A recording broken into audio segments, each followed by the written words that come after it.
Imagine कीजिए एक ऐसी दुनिया जहां सभी लोग अंधे हैं। इस दुनिया में एक ऐसा इंसान पहुंच जाता है जो उन्हें लाइट के बारे में बताता है, दिखाई देने वाले विजिबल यूनिवर्स के बारे में बताता है, लेकिन वो अंधे लोग उस पर कभी यकीन नहीं करते क्योंकि वो चाहकर भी इस दुनिया को नहीं देख सकते। हम इंसानों की भी कुछ ऐसी ही हालत है इस यूनिवर्स में। रात के चमचमाते आसमान में मौजूद है एक ऐसी दुनिया जिसे हम नहीं देख सकते, जिससे सदियों से हम अनजान थे। लेकिन आज मॉडर्न साइंस की आंखें इस दुनिया को लगातार देख रही हैं, और इन आंखों से इस दुनिया को देखना हमारे लिए वैसा ही होगा जैसा एक अंधे इंसान को आंखें मिलना। पृथ्वी पर 8 अरब लोग मौजूद हैं और 1% से भी कम लोग इस दुनिया से वाकिफ हैं। लेकिन आप सभी उन बाकी बचे 99% भीड़ का हिस्सा नहीं हो, क्योंकि आज हम सैर करने वाले हैं इसी इनविजिबल दुनिया की, जिसे देखना ना सिर्फ आपको एक नई नजर देगा, बल्कि इन तारों में छुपी दुनिया आपके दिल और दिमाग को शांत कर देगी। तो चलिए आज सभी चिंताओं को छोड़कर चलते हैं अंतरिक्ष की एक नई दुनिया में।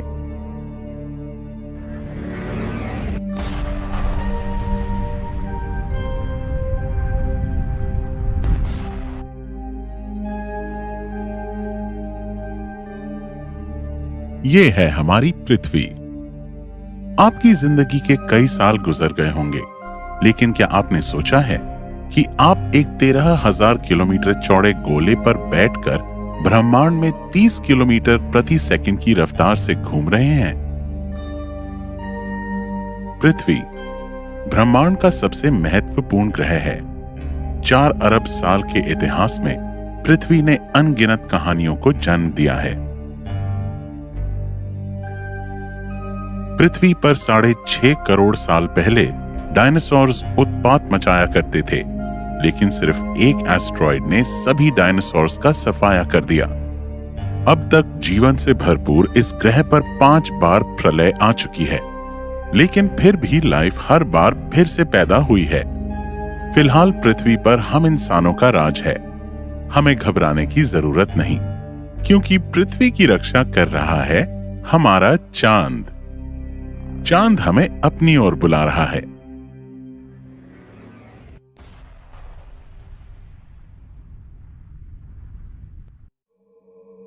चांद की ये वीरान भूमि इसके जन्म काल से सुनसान पड़ी है। जीवन की सूक्ष्मतम हलचल भी यहां दिखाई नहीं देती। चांद पर कोई एटमॉस्फेयर भी नहीं है, इसलिए चांद पर पृथ्वी की तरह उजाला नहीं होता। यहां का आसमान हमेशा काला नजर आता है। चांद पर सूर्योदय कुछ इस तरह दिखाई देता है, और चांद से हमारी पृथ्वी कुछ इस तरह दिखाई देती है। अपनी यात्रा में आगे बढ़ने से पहले अपने प्यारे ग्रह पृथ्वी को जी भरकर देख लेते हैं। क्या पता इस यात्रा में हम वापस लौट पाएंगे भी या नहीं। पृथ्वी से करोड़ों किलोमीटर दूर ये है पृथ्वी की बहन वीनस। इसका जन्म भी 4.5 अरब साल पहले पृथ्वी के साथ ही हुआ था। माना जाता है कि इतिहास में कभी ये ग्रह पृथ्वी की तरह हुआ करता था, लेकिन अब इसके वातावरण में कार्बन डाइऑक्साइड का राज है। इसके बादलों में सल्फ्यूरिक एसिड का जहर भरा है और इसकी भूमि गर्मागर्म लाल तवे की तरह है। यहां मौजूद है जानबाज सोवियत रोबोटिक प्रोब, जो अब यहां क्रैश हो चुका है, लेकिन ब्रह्मांड के इतिहास में इसका नाम हमेशा दर्ज रहेगा। वीनस पृथ्वी की तरह कभी शांत, हरा भरा और शायद जीवन से भरपूर भी रहा होगा, लेकिन फिलहाल ये करोड़ों सालों से तबाही के मंजर से गुजर रहा है। हमारी स्पेसशिप यहां अधिक देर नहीं रुक सकती। अब हमें आगे बढ़ना होगा। हम पहुंच चुके हैं अपने सोलर सिस्टम के सबसे छोटे ग्रह मर्क्यूरी के पास। मर्क्यूरी यानी बुध ग्रह, जो कभी एक बड़ा प्लैनेट हुआ करता था, लेकिन इतिहास में हुई किसी कॉस्मिक टक्कर से इसका एक बड़ा भाग इससे अलग हो गया। मर्क्यूरी सूर्य के सबसे करीब होने से काफी गर्म है। यहाँ दिन का तापमान 450 डिग्री सेल्सियस तक रहता है और वहीं रात में 175 डिग्री सेल्सियस। हालांकि यहाँ का एक दिन पृथ्वी के 176 दिनों के बराबर होता है। मर्क्यूरी से हमें अपना सूरज 3 गुना बड़ा दिखाई देता है। हम सूर्य के काफी करीब आ चुके हैं। अब हमें और आगे चलना चाहिए।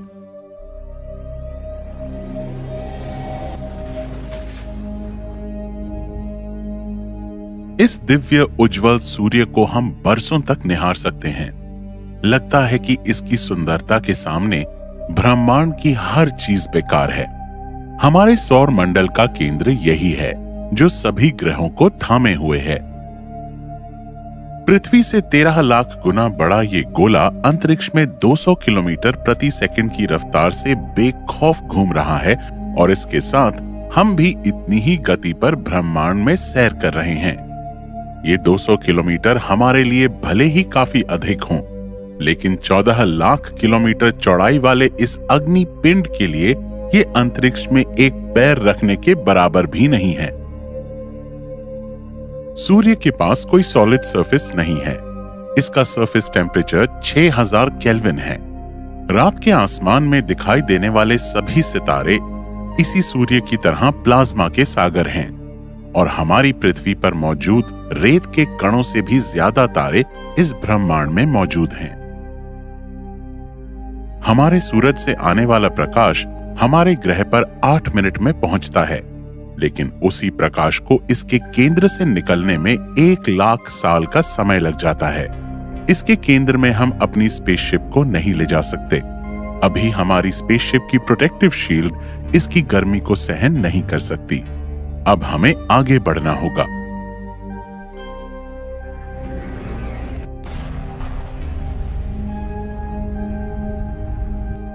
ये है वो ग्रह जहां भविष्य में रहने वाले जीव हमारे कॉस्मिक पड़ोसी होंगे। मंगल, जिस पर टिकी है हमारी नजर। भविष्य में यहां आना जाना हमारे लिए एक आम बात होगी। पृथ्वी की तरह यहां भी एक नई दुनिया बसाई जाएगी। यहां रहने वाले लोग होंगे मार्शियंस। फिलहाल मंगल पर 5 रोबोट रहते हैं: क्यूरियोसिटी, अपॉर्चुनिटी, स्पिरिट, सोजर्नर और प्रिजर्वेरेंस रोवर। भले ही ये रोबोट्स हों, लेकिन यही रोबोट्स मंगल पर हमारे भविष्य के जीवन की नींव बनाने का काम कर रहे हैं। ये कहना गलत नहीं होगा कि मंगल बसने वाले लोगों के पहले पूर्वज यही होंगे। मंगल पर कुछ ऐसे सबूत भी मिले हैं जिनके अनुसार यहां पर कभी नदियां बहा करती थीं। हो सकता है कि यहां जीवन भी रहा हो। फिलहाल मंगल पर पानी बर्फ के रूप में जमा है। हो सकता है कि इतिहास में यहां किसी प्रकार का जीवन भी रहा हो, या हो सकता है कि पृथ्वी पर जीवन मंगल से ही आया हो। खैर, मंगल पर तो हम भविष्य में रहने ही वाले हैं, लेकिन हमें और आगे की भविष्य की नींव भी रखनी है। हमारे आगे का रास्ता काफी खतरों से भरा होगा।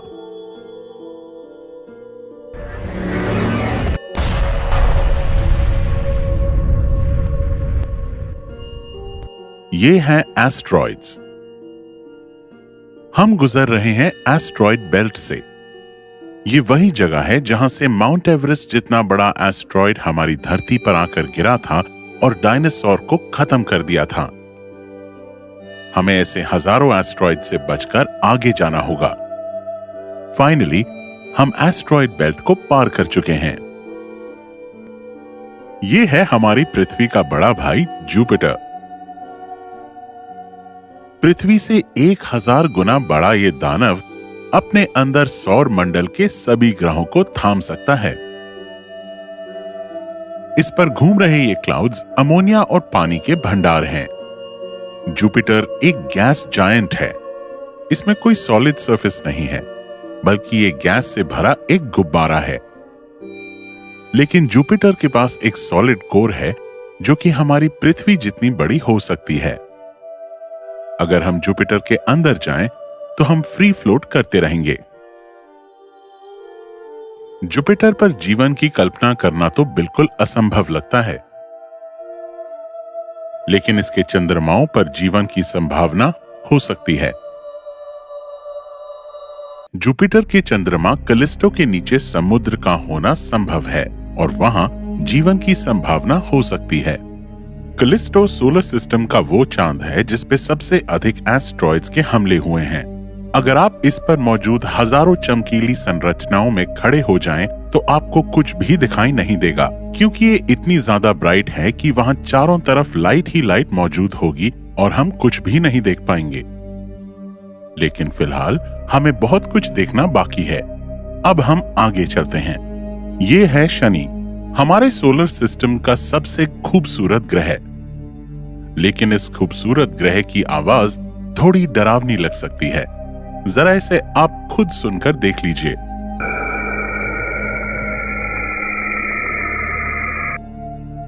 शनि भी एक गैस जायंट है। इसके अंदर कोई सॉलिड सरफेस नहीं है। ये इतना हल्का है कि ये पानी में भी फ्लोट कर सकता है। ये है शनि का चांद टाइटन, जिसे हम भविष्य की पृथ्वी भी कह सकते हैं। जब हमारा सूरज सुपरस्टार रेड जायंट बनकर फैल जाएगा, तब हमें पृथ्वी को छोड़कर यहां पर रहना पड़ेगा। टाइटन सोलर सिस्टम का काफी अद्भुत ग्रह है। यहां नदियां, झीलें, सागर हैं। पृथ्वी की तरह ऋतुएं भी हैं, लेकिन यहां मौजूद नदियां और सागर मीथेन के तरल रूप में मौजूद हैं। टाइटन के काफी ठंडे होने की वजह से हम वहां नहीं रह सकते। हमारे सूरज को फैलने में अभी 5 अरब साल और बाकी हैं। तब तक हमें और नए ग्रहों की खोज कर लेनी चाहिए। लेकिन आगे बढ़ने से पहले रुकिए, जरा शनि ग्रह से हमारी धरती को तो देखिए। ये एक छोटा सा पेल ब्लू डॉट, यही हमारी पृथ्वी है। जरा इसे एक बार और निहार लीजिए, क्योंकि आगे हम इसको नहीं देख पाएंगे। अब और आगे चलने पर हमें सोलर सिस्टम के जुड़वां भाई यूरेनस और नेपट्यून दिखाई देते हैं। ये दोनों आइस जायंट्स हैं। जब हमारा सोलर सिस्टम बन रहा था, उस वक्त सौर हवाओं की वजह से हल्के कण दूर बहकर आ गए थे। उसी मटेरियल से ये दोनों ग्रह बने हैं। ब्रह्मांड में आगे और कई विचित्रताएं हमारा इंतजार कर रही हैं। हमें इन्हें अलविदा कहना होगा। ब्रह्मांड में हम काफी दूर आ चुके हैं, लेकिन जितना बड़ा हमारा ब्रह्मांड है, अभी तक हम उसे एक कण भर भी नहीं जान पाए हैं। प्लूटो के आगे भी कई छोटे मोटे विचित्र पिंड हैं जो सूर्य का चक्कर काट रहे हैं। हमारे सोलर सिस्टम में और आगे बढ़ने पर हम पहुंच जाते हैं काइपर बेल्ट में। ये पिछले एस्ट्रॉयड बेल्ट से 20 गुना चौड़ी संरचना है और इसने पूरे सोलर सिस्टम को घेर रखा है, और इससे आगे कॉमेट्स की एक और विशाल संरचना ने सौर मंडल को ढका हुआ है। यह है ऑर्ट क्लाउड, जो कि एक प्रकाश वर्ष में फैली हुई एस्ट्रॉयड्स और कॉमेट्स की रिंग है। अब हमारे आगे के सफर में लाखों साल लग सकते हैं, इसलिए हम सबको डीप स्लीप में जाना होगा। पृथ्वी से 25 खरब किलोमीटर दूर हमारी स्पेस शटल में राइड करते अब 1,50,000 साल का समय बीत चुका है और हम पहुंच चुके हैं हमारे सोलर सिस्टम के बाहर एक नए सोलर सिस्टम में। इतने सालों के इंतजार के बाद हमें यहाँ एक विचित्र नजारा देखने को मिलेगा। यह है अल्फा सेंचुरी, जहाँ एक नहीं बल्कि 3 सितारे एक दूसरे के चारों ओर घूमते हैं। ब्रह्मांड में मौजूद ऐसी अनंत विचित्रताएं हमारा इंतजार कर रही हैं। अब हमें और आगे बढ़ने के लिए वर्म होल से जाने की जरूरत होगी।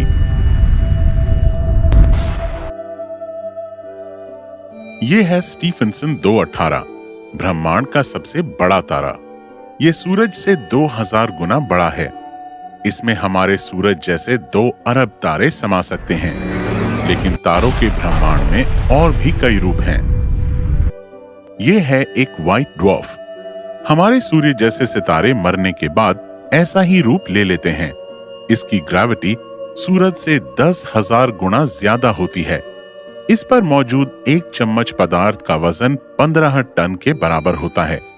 ये अधिक चमकीली नहीं होती क्योंकि इनके सेंटर में न्यूक्लियर फ्यूजन नहीं होता है।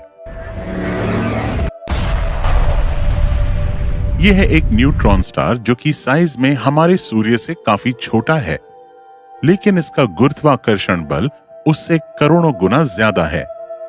इस पर मौजूद एक चम्मच पदार्थ का वजन 2 अरब टन के बराबर होगा। ये इतना अधिक डेंस होता है कि यहाँ एटम्स भी टूटकर बिखर जाते हैं और ये मोस्टली न्यूट्रॉन से ही मिलकर बना होता है। इस वजह से यहाँ पर एक विचित्र केमिस्ट्री का जन्म होता है। वैज्ञानिकों के अनुसार ऐसे न्यूट्रॉन स्टार्स पर भी लाइफ पॉसिबल हो सकती है, लेकिन अगर वो लाइफ एग्जिस्ट करती है तो ऐसे जीवों की आयु सिर्फ कुछ मिलीसेकंड ही होगी।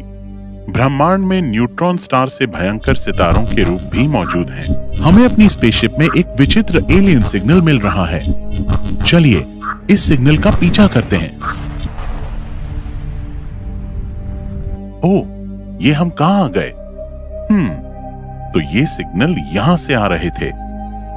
ये देखिए, एक एलियन स्पेसशिप किसी ब्लैक चीज की तरफ लगातार खींची चली जा रही है, लेकिन हम इसे नहीं बचा सकते क्योंकि ये ब्लैक होल में जा रही है और इसके साथ हम भी इस ब्लैक होल में लगातार खींचे चले जा रहे हैं। ये ब्लैक होल ही ब्रह्मांड का सबसे भयंकर ऑब्जेक्ट है। ब्रह्मांड में कोई भी वस्तु इसके पकड़ में आ जाए तो उसका छूटना असंभव है, और फिर वो चाहे प्रकाश भी क्यों ना हो। प्रकाश की तेज गति भी इसके सामने अपना दम तोड़ देती है। ब्रह्मांड में घूमते घूमते हमने एक बहुत बड़ा खतरा मोल ले लिया है। हमारी स्पेसशिप अब टूटने लगी है, लेकिन हमारे पास एक तरीका है, वर्म होल। हमें किसी वर्म होल से बाहर निकलना होगा। वर्म होल की मदद से हम ब्लैक होल से बचकर अपनी गैलेक्सी के बाहर आ चुके हैं। वर्म होल अंतरिक्ष में एक ऐसा छिद्र है जिससे हम अनंत ब्रह्मांड में कहीं भी बिना समय गवाए जा सकते हैं। ये देखिए, ये है हमारी गैलेक्सी मिल्की वे। हमारी इस गैलेक्सी में ऐसे 10 करोड़ ब्लैक होल मौजूद हैं और इसके अंदर 1 अरब न्यूट्रॉन स्टार्स मौजूद हैं और 10 अरब व्हाइट ड्वार्फ्स भी मौजूद हैं। इसमें 10 से 400 अरब प्लैनेट्स मौजूद हैं और इतने ही स्टार्स इसके अंदर मौजूद हैं, और ना जाने ऐसे कितने अजीब ऑब्जेक्ट्स हैं जिन्हें अभी तक हमने नहीं जाना है। और इन सबको, इतने सारे मैसिव ऑब्जेक्ट्स को जिसने थाम रखा है वो है इस मिल्की वे गैलेक्सी के सेंटर में मौजूद एक सुपर मैसिव ब्लैक होल। हमारी ये गैलेक्सी इतनी बड़ी है कि अगर लाइट भी इसके एक कोने से दूसरे कोने तक जाए तो लाइट को भी 1 लाख साल लग जाएंगे। हमारी पृथ्वी इस गैलेक्सी के कोने में सैजिटेरियस आर्म में मौजूद है। यहाँ पर अभी हमें अपनी पृथ्वी नहीं दिखाई दे रही। इस समुद्र के सामने अभी हमारी धरती एक बूंद के बराबर भी नहीं है। अब हम यूनिवर्स से बाहर इंटरगैलेक्टिक स्पेस में आ चुके हैं। इस इंटरगैलेक्टिक स्पेस में भी काफी डस्ट, गैस और प्लाज्मा मौजूद है और हमारी जैसी लाखों गैलेक्सीज यहाँ मौजूद हैं। ऐसी कई अरबों गैलेक्सीज हमारे यूनिवर्स में मौजूद हैं जिनमें ट्रिलियंस ऑफ स्टार्स हैं।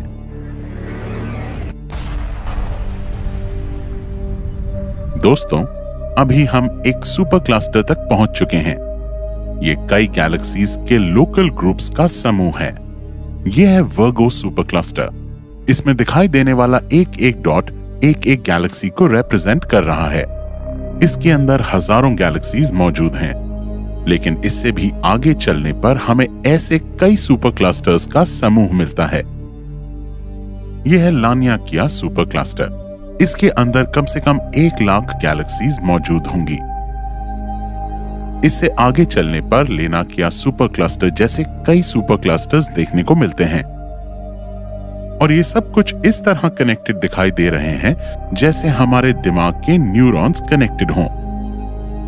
ये स्ट्रक्चर हमारे दिमाग से काफी कुछ मेल खाती है, हो सकता है कि हम किसी बड़े सेलेस्टियल बीइंग के दिमाग में रहने वाले एक छोटे से प्राणी हों। चलिए अब हम इस दिमाग से बाहर निकल के देखते हैं। चलते चलते हम पहुंच गए हैं अपने यूनिवर्स के बाहर।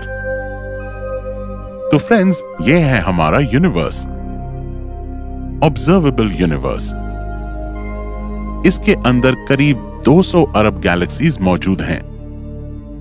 ये पूरा 93 अरब लाइट ईयर्स में फैला हुआ है और लाइट को इसके एक कोने से दूसरे कोने तक पहुंचने में 93 अरब साल तक चलना होगा। वैज्ञानिक लोग अभी तक इसके आगे नहीं देख पाए हैं। वैज्ञानिकों के अनुसार इसके आगे ऐसे और भी यूनिवर्स मौजूद हो सकते हैं। इन सब यूनिवर्सेस के अपने अलग अलग नियम हो सकते हैं और इन सब में ना जाने कैसे अजीब ऑब्जेक्ट्स हो सकते हैं जिनकी हमने आज तक कल्पना भी नहीं की होगी। ब्रह्मांड में जहां हम खड़े हैं, यहां प्रकाश की गति से पहुंचने में हमें 46 अरब साल लगेंगे। लेकिन दोस्तों, हमारे ब्रह्मांड ने अपने जन्म से लेकर अब तक 13.8 अरब साल का सफर तय किया है।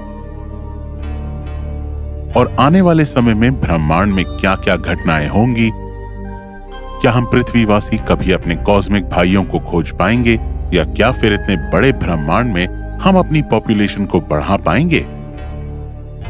हम इतने बड़े ब्रह्मांड को पूरी तरह कैसे जान पाएंगे? और सबसे बड़ा सवाल, क्या यह ब्रह्मांड भी कभी खत्म होगा?